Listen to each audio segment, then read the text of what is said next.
अपने पूज्य गुरुवर्य प्रोफेसर सुरेश चंद्र जी पांडे के चरणों में नमन करते हुए मैं निरुपमा त्रिपाठी विश्व संस्कृत कुटुंबकम से संयुक्त सभी सुधीजनों का अभिवादन करती हूँ। आज इस पटल के माध्यम से मैं प्रोफेसर बनमाली विश्वाल व्यक्तित्व एवं कृतित्व विषय पर अपना वक्तव्य प्रस्तुत कर रही हूँ। यह सुविदित ही है कि वर्तमान समय में संस्कृत भाषा एवं साहित्य की रक्षा एवं प्रचार प्रसार में तत्पर लोगों की कड़ी में निरंतर वृद्धि होती जा रही है। जो यह कहते हैं कि संस्कृत मृत भाषा है, उनके लिए प्रत्युत्तर है संस्कृत भाषा में निरंतर लिखा जाने वाला विपुल साहित्य। चंद्रकांत दत्त शुक्ल जी को हार्दिक बधाई देती हूँ, जिन्होंने आधुनिक कवियों के परिचयात्मक व्याख्यान हेतु विश्व संस्कृत कुटुंबकम सदृश फेसबुक पटल की परिकल्पना कर उसे क्रियान्वित किया है। संस्कृत केवल एक भाषा ही नहीं है, सहस्राब्दियों से इसमें साहित्य सृजन होता आ रहा है तथा सर्जना की यह धारा किसी भी युग में विच्छिन्न नहीं हुई है। आधुनिक संस्कृत साहित्य का आरंभ कब से माना जाए, इस पर अनेक विद्वानों के अनेक विचार प्राप्त होते हैं। 19वीं शताब्दी के प्रारंभ से लेकर आज तक संस्कृत साहित्यकारों ने परंपरा से जुड़े रहकर ही राष्ट्र हित के प्रति अपनी जागरूकता को प्रदर्शित करते हुए अनेक विधाओं में रचनाएं की हैं। विविध विषयों पर अनेकानेक महाकाव्य लिखे गए तथा लिखे जा रहे हैं। इसी प्रकार से देव स्तुति, राष्ट्रभक्ति, सामाजिक समस्या, दूत काव्य, अन्योक्ति, हास्य व्यंग्य, वैदेशिक यात्रा वृतांत आदि को आधार बनाकर अनेक लघु काव्य और गीति काव्य भी लिखे गए हैं। इसी के समानांतर नाट्य एवं गद्य साहित्य से भी आधुनिक काल निरंतर समृद्ध होता जा रहा है। अत्याधुनिक काल में आचार्य रेवा प्रसाद द्विवेदी, आचार्य गोविंद चंद पांडे, प्रोफेसर राधा बल्लभ त्रिपाठी, पद्मश्री प्रोफेसर राजेंद्र मिश्र, पद्मश्री प्रोफेसर रमाकांत शुक्ल, प्रोफेसर हरिदत्त शर्मा आदि विद्वानों ने अपनी विविध कृतियों से संस्कृत जगत में प्रचुर यश अर्जित किया है। इसी श्रृंखला में एक और नाम उल्लेखनीय है, प्रोफेसर बनमाली विश्वाल जी का। अपने विविध प्रकार के कार्यों और रचनाओं से संस्कृत जगत की समुपासना में सतत संलग्न प्रोफेसर विश्वाल जी का जन्म उड़ीसा के जाजपुर जिले में 4 मई 1961 को हुआ। आपकी उच्चतर शिक्षा पुणे में संपन्न हुई। वर्ष 1988 में प्रोफेसर विश्वाल ने राष्ट्रीय संस्कृत संस्थान गंगानाथ झा कैंपस प्रयागराज में प्रवक्ता के रूप में कार्यभार ग्रहण किया। एसोसिएट प्रोफेसर तथा प्रोफेसर के रूप में जून 2016 तक अपनी सेवाएं देने के पश्चात स्थानांतरित होकर संप्रति राष्ट्रीय संस्कृत संस्थान रघुनाथ कीर्ति देवप्रयाग कैंपस के व्याकरण विभाग में प्रोफेसर एवं अध्यक्ष के रूप में आप कार्यरत हैं। सरल एवं सहज व्यक्तित्व के स्वामी, मृदु एवं मितभाषी विश्वाल जी संस्कृत, उड़िया, हिंदी, अंग्रेजी, असमिया, मैथिली, मराठी और गुजराती भाषाओं के ज्ञाता हैं।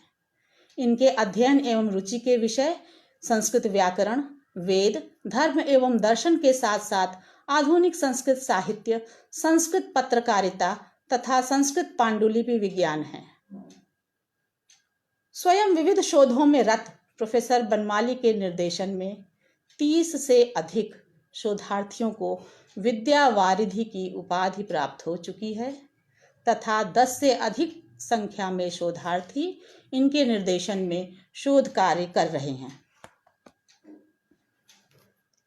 शताधिक शोध पत्र भी इनके द्वारा लिखे जा चुके हैं, जो विभिन्न शोध पत्रिकाओं में प्रकाशित हैं। कई राष्ट्रीय एवं अंतर्राष्ट्रीय संगोष्ठियों में इनके व्याख्यान भी हो चुके हैं। इनकी विविध कृतियां आधुनिक संस्कृत साहित्य पर शोध करने के इच्छुक विद्यार्थियों के लिए शोध का विषय बनी हुई हैं। लगभग 15 से अधिक संख्या में पंजीकृत शोध छात्र छात्राएं इनकी रचनाओं पर अपना शोध कार्य कर रहे हैं। यदि हम प्रोफेसर विश्वाल जी की कृतियों पर दृष्टिपात करें तो इनकी रचनाओं का विषय वैविध्य स्वतः स्पष्ट हो जाएगा।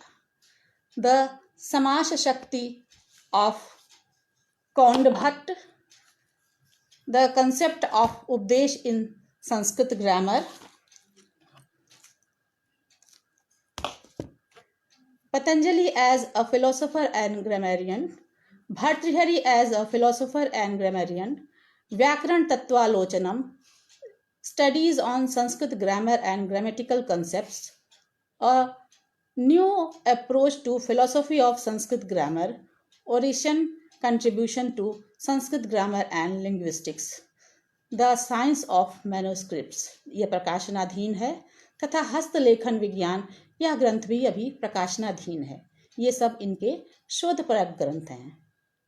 इससे स्पष्ट है कि अधिकांश रूप से संस्कृत व्याकरण पर गंभीर चिंतनपरक कार्य इन्होंने, शोधपरक जो इनका कार्य है वो अधिकांश रूप से व्याकरण पर है। इसके अतिरिक्त कई कथा तथा पद्य कथा संग्रह भी प्रकाशित हैं। कथा संग्रह हैं नीरव स्वनः, बुभुक्षा, जगन्नाथ चरितम, जिजीविषा तथा ऐषणा। अनुदित कथाओं का संग्रह है कथा भारती। इसके अतिरिक्त अनेक कथाकारों की कथाओं से संवलित कथा सरित नामक पत्रिका, यह पत्रिका आप देख सकते हैं। कथा सरित नामक पत्रिका का संपादन करते हुए डॉक्टर विश्वाल इसके माध्यम से भी नवीन चेतनाओं को निरंतर जागृत कर रहे हैं। नए कथाकारों के लिए भी यह पत्रिका एक अवसर प्रदान करती है। नीरव स्वनः, बुभुक्षा एवं जिजीविषा शीर्षक से डॉक्टर विश्वाल ने संस्कृत कथा साहित्य भंडार को 3 ऐसे कथा संग्रह प्रदान किए हैं जो पाठकों के मनोरंजन के साथ साथ आधुनिक समाज की समस्याओं के चित्रण तथा सहज ढंग से उनका समाधान भी प्रस्तुत करते हैं। वर्ष 2006 में प्रकाशित जिजीविषा 25 लघु कथाओं का संग्रह है। इस संग्रह की शीर्षक कथा जिजीविषा सेवती नामक एक ऐसी स्त्री की व्यथा है जो युवावस्था में ही पति से वियुक्त होकर भी अद्भुत धैर्य का परिचय देती है। वह पुत्र का पालन कर उसे समर्थ बनाती है। उस पुत्र की माता के प्रति भावना जो इन्होंने प्रकट की है विश्वाल जी ने, उसकी पंक्तियां देखिए। मम बाल्यावस्थायाम एव मम पिता दिवंगतः किंतु तथापि माता धैर्यं न त्यक्तवती, सा रात्रिन्दिवं श्रमं कृत्वा माम पालितवती, तस्याः ऋणम् अहम् आजीवनं सेवमानोऽपि परिशोद्धुं न शक्नोमि। भाषा का सौष्ठव देखिए। संस्कृतज्ञ तो इसे हृदयंगम कर ही लेंगे, असंस्कृतज्ञों को भी 2 बार से अधिक पढ़ने की आवश्यकता नहीं इसका अर्थ समझने के लिए। 71 वर्षीय सेवती का जीवन पुत्र एवं पुत्र वधू द्वारा अर्जित धन से संतोषपूर्वक यथाकथनचित चल ही जाता है। अचानक एक दिन निर्माणाधीन भवन हेतु श्रमिक के रूप में कार्य करते हुए ही भवन का आधार स्तंभ गिरने से उसके पुत्र एवं पुत्र वधू की भी मृत्यु हो जाती है। सेवती के समीप रह जाते हैं उसके अबोध पौत्र एवं पौत्री। इस विपत्ति के समय में भी वह वृद्धा इस कथा में अपने दुख एवं त्याग के साथ अपूर्व जिजीविषा का परिचय देती हुई दर्शाई गई है। यदि एकाकिनी अभविष्यत् तर्हि कदाचित् सा स्वप्राणानपि त्यक्तवती स्यात्। एतस्यामपि वार्धक्यावस्थायां सा आजीविकाम् उपार्जयितुं कटिबद्धा अभवत्। वर्तमान समाज में क्षण भर के लिए प्राप्त दुख से आत्महत्या करने वाली घटनाएं नित्य प्रति घटित हो रही हैं। इसमें अनेक धनाभाव की समस्या से जनित होती हैं। समाज में ऐसी विपरीत परिस्थितियों से जूझते हुए व्यक्तियों में सेवती की जिजीविषा का प्रचार होना चाहिए। धूमायितम कैशोरम कथा के माध्यम से कथाकार ने परिस्थितिवश बाल्यकाल में श्रम कर जीविकोपार्जन को विवश बाल मन की भावनाओं को चित्रित किया है।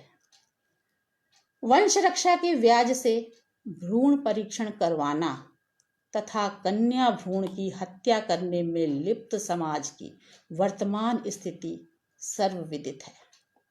इसका दुष्परिणाम है समाज में घटता हुआ स्त्री अनुपात। ऐसे वर्ग को जो इस कुकृत्य में लगे हैं अथवा उसे बढ़ावा दे रहे हैं को बड़े सहज ढंग से शिक्षा देती है कथा वंश रक्षा। भ्रूण परीक्षण एवं कन्या भ्रूण हत्या के विरोध में स्त्री समाज को ही आगे आना होगा, भले ही इसके लिए उसे अपने अंतर्मन से, परिवार से और समाज से टकराना पड़े। जैसे प्रभा के माध्यम से लेखक ने स्पष्ट किया है, स्वयं नारी सती अहम नारी जात्याः कृते इमं अत्याचारं न सहिष्ये यतः मया आत्मा एव माम धिक् करोति एतावत् कालं यावत् मया यद् भ्रूण हत्या रूपं पापमाचरितं तस्य कृतेपि प्रायश्चित्तम् अपेक्ष्यते स्वश्वाः प्रत्युश्च विरोधं कृत्वा इमं संतानम् अवश्यं प्रसविष्ये। वंश रक्षा रूपस्य अंधविश्वासस्य कृते अहं सृष्टेः व्यवस्थां स्वहस्ते न नेष्यामि। शिशु कन्या भवतु पुत्रो वा अहम तम अवश्यम रक्षामि। इस कथा संग्रह में जहाँ यथार्थ की कड़वाहट है, वहीं जीवन के अनेक पक्षों का आदर्श स्वरूप भी प्रस्तुत किया गया है।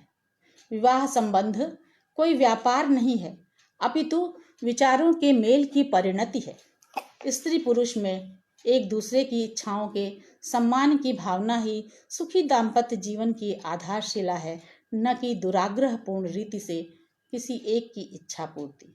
छोटे छोटे संवादों से इस गंभीर भाव को लेखक ने सफलतापूर्वक व्यक्त किया है। इस संग्रह की कथाओं की यह सामान्य विशेषता है कि इसमें आद्योपांत पाठकों की रुचि बनी रहती है। इसमें इसके लघु एवं सरस संवादों का तो योगदान है ही, उन शब्दों का भी योगदान है जिसे लेखक ने बोलचाल की भाषा से ग्रहण कर कथाओं के प्रवाह एवं बोधगम्यता में वृद्धि की है। जैसे स्कूटर यानम, बस यानम, ड्रमवादकाः, गालिम दत्वा तथा नास्ति चाचा इत्यादि। इसी प्रकार विवेच्य कथा संग्रह की प्रत्येक कथा मध्य निम्न वर्गीय समाज के किसी न किसी वर्ग विशेष की समस्या को इंगित करते हुए उसके निराकरण की दिशा में भी एक सार्थक प्रयास करती है। इस प्रकार इनके कई काव्य संग्रह भी हैं। संगमेनाभिरामा, व्यथा, ऋतुपर्णा, प्रियतमा, वैलेंटाइन डे संदेशः, क्वास्ति मे भारतम, दारुभूतो मुरारिः, बाल कविता संग्रह आदि जो भाषा और भाव की दृष्टि से बहुत ही प्रभावोत्पादक हैं। उड़िया भाषा में भी कथा एवं काव्य संग्रह इनके द्वारा लिखे जा चुके हैं। गद्य एवं पद्य लेखन में निरत रहते हुए ही प्रोफेसर बिस्वाल जी ने दशाधिक ग्रंथों का संस्कृत, अंग्रेजी तथा हिंदी में अनुवाद किया है, जो कि उड़िया, बंगला और गुजराती भाषाओं में लिखे गए थे। एक रचनाकार के साथ ही साथ बनमाली जी एक सिद्धहस्त समीक्षक भी हैं। एक समीक्षा शोध पत्रिका दृक् के संपादक भी हैं। इस पत्रिका के अब तक 31 अंक प्रकाशित हो चुके हैं। इसमें विभिन्न नवरचित ग्रंथों की समीक्षा तो प्रकाशित होती ही है, साथ ही विविध विद्वानों के साहित्यिक संवाद भी प्रकाशित होते हैं। यह संस्कृत जगत में घटित अद्यतन सूचनाओं से भी संवलित रहती है। दृक् के प्रत्येक अंक का बनमाली जी द्वारा लिखित संपादकीय अत्यधिक ज्ञान गर्भित रहता है। प्रोफेसर वी कुटुंब शास्त्री कृत वनमाला, प्रोफेसर जगन्नाथ कृत गालिब काव्यम, प्रोफेसर राधा वल्लभ त्रिपाठी कृत पंचवटी तथा हर्षदेव माधव कृत मृत्यु शतकम आदि रचनाओं की इनके द्वारा समीक्षा भी दृक् में प्रकाशित है। दृक् के अतिरिक्त Ganganath Jha, the journal of Ganganath Jha campus Allahabad के कई अंकों का इन्होंने संपादन किया है। भोपाल से प्रकाशित होने वाली कविता पत्रिका पद्यबंधा के इस संग्रह का भी प्रकाशन का नेतृत्व विश्वाल जी कर रहे हैं। इसके 15वें अंक में बनमाली जी का एक भ्रमण काव्य प्रयाग प्रयाणम प्रकाशित हुआ है, जिसमें कई शीर्षकों से पद्य प्रकाशित हैं। प्रयाग नाम रहस्यम शीर्षक से प्रयाग के कई नामों का रहस्य दिया गया है। एक पद्य के माध्यम से इसका लालित्य आइए देखते हैं। गंगा यमुनयोर यत्र संगमः सुप्रतिष्ठितः तत्समीपे वनक्षेत्रम प्रयाग संज्ञया श्रुतम विधाता प्रथमो यज्ञः प्रयागे समनुष्ठितम् अतः प्रयाग संज्ञा अस्ति पुराणेन समर्थिता। कई पुस्तकों का भी संपादन कार्य इन्होंने किया है। लेखन के साथ साथ संपादन कार्य भी कुशलता से आपके द्वारा निरंतर किया जा रहा है। 6 खंडों में लघु सिद्धांत कौमुदी के संज्ञा संधि आदि विविध प्रकरण प्रकाशित हुए हैं, जिसमें दूरस्थ शिक्षा हेतु सामग्री का संकलन है। इसी प्रकार 4 खंडों में सिद्धांत कौमुदी का संपादन किया है इन्होंने, जो संस्कृत विद्यार्थियों के लिए बहुपयोगी है। कंप्यूटर के अभ्यस्त पाठकों के लिए वैयाकरण भूषण तथा वैयाकरण मंजूषा का ई टेक्स्ट तैयार करके राष्ट्रीय संस्कृत संस्थान नई दिल्ली की वेबसाइट पर भी इनके द्वारा अपलोड किया जा चुका है। यह कहने की आवश्यकता नहीं कि इस समय हम संस्कृतज्ञों के द्वारा किया जाने वाला ये कार्य संस्कृत को सुरक्षित रखने के लिए कितना उपयोगी और महत्वपूर्ण है। इस दिशा में बहुत अधिक कार्य किया जा रहा है। संस्कृत की सतत एवं अथक सेवा के परिणाम स्वरूप ही विश्वाल जी को इनकी कृतियों पर 20 से अधिक राष्ट्रीय स्तर के पुरस्कार एवं सम्मान प्राप्त हो चुके हैं। नीरव स्वनः पर इन्हें वर्ष 2000 में बाणभट्ट तथा गोस्वामी गिरिधर लाल पद्य रचना पुरस्कार प्राप्त हुआ। संगमेनाभिरामा पंजाबी संस्कृत पाठमाला प्रियतमा जिजीविषा पत्रालयः जन्मांध स्वप्नः तथा संपादित ग्रंथ जगन्नाथ सुभाषितम पर भी इन्हें विविध पुरस्कार प्राप्त हुए हैं। इसी प्रकार संगमेनाभिरामा पर पंडितराज जगन्नाथ पद्य रचना पुरस्कार भी प्राप्त हुआ। इनकी कथा संग्रह बुभुक्षा गोस्वामी गिरिधर लाल गद्य रचना प्रथम पुरस्कार से पुरस्कृत हुई है। मौलिक कथाओं के लेखन हेतु इन्हें अखिल भारतीय संस्कृत कथा एवं लघु कथा रचना पुरस्कार भी प्राप्त हो चुके हैं।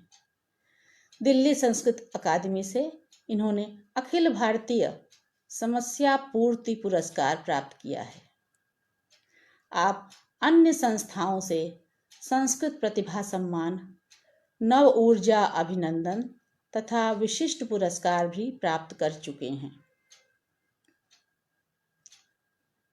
उड़िया भाषा में पद्य रचना हेतु भाऊराव देवरस सेवान्यास युवा साहित्यकार पुरस्कार भी इन्हें मिल चुका है। इन सब के अतिरिक्त हिंदी साहित्य सम्मेलन प्रयागराज ने आपको महामहोपाध्याय की उपाधि से भी विभूषित किया है। मेरा विचार है कि निर्धारित समयावधि में प्रोफेसर बनमाली विश्वाल जी के व्यक्तित्व एवं कृतित्व का एक सामान्य परिचय ही प्रस्तुत वक्तव्य में दिया जा सका है। आगामी व्याख्यान मालाओं में इनकी चयनित कृतियों की समालोचनात्मक व्याख्या भी प्रस्तुत की जाएगी, ऐसी आशा करती हूँ। किसी भी कवि का केवल व्यक्तित्व और कृतित्व का परिचय दे देना पर्याप्त नहीं है, जब तक कि उसकी कृतियों की समालोचना भी जन सामान्य के मध्य न रखी जाए। अंत में इस पटल के माध्यम से विश्वाल जी के प्रति अपना व्यक्तिगत सम्मान प्रकट करते हुए उनके प्रचुर यश एवं दीर्घायु की मैं कामना करती हूँ। अनुजकल्प चंद्रकांत दत्त शुक्ल जी की भी आभारी हूँ, जिन्होंने मुझे इस पटल पर अपने विचार प्रस्तुत करने का अवसर प्रदान किया।